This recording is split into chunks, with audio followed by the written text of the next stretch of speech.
8 फरवरी के इलेक्शन के बाद जो हुकूमत साजी हुई, उसके बाद कई बार पाकिस्तान पीपल्स पार्टी ने ऑन रिकॉर्ड कहा है कि अभी बहुत सारे ऐसे मामलात हैं जिस पर मुआहदे के तहत अमल नहीं हुआ है।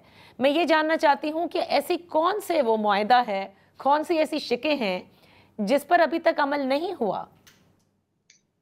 बिस्मिल्लाहिर्रहमानिर्रहीम।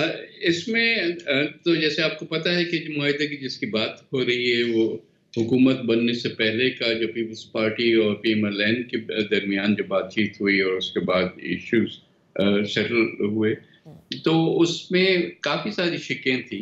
जी। मैं ये कहूँगा कि ज़्यादातर शिकों पे वन वे और द अदर अमल दरामद हुआ है। राइट।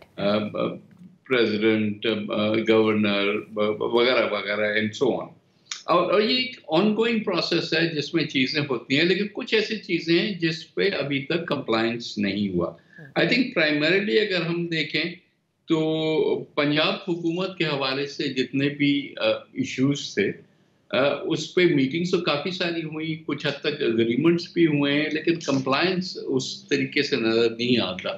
तो बहुत सारी शिकायत कम से कम हमारे लोग जो हैं पार्टी के पंजाब प्रोविंस में, उनकी शिकायत अभी तक भी रहती हैं और वो बार-बार हम जो हैं फेडरल लेवल पे जब ये चीज़ें टेकअप करते हैं, चाहे वो पीएम के लेवल पे हो या डिप्टी पीएम के लेवल पे हो, तो हमारा ये इश्यू होता है कि भई अगर एक दफ़ा ये ज़हन में है कि हम जो हैं वो पार्टनर्स हैं, तो फिर हमारे साथ सलूक भी वो होना चाहिए, बजाय इसके कि ग्रजिंगली कुछ न कुछ थोड़ा-थोड़ा करके कंसीड किया जाए। सो एक तो बहुत बड़ा इश्यू जो है वहाँ से निकल रहा है।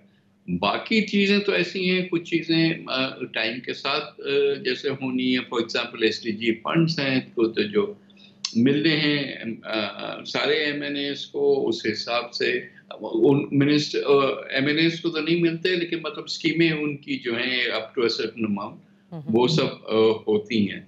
इसी तरह से और चीज़ें फेडरल लेवल पे there are very few things जो कि आई वुड से कि वो they are left over. Okay.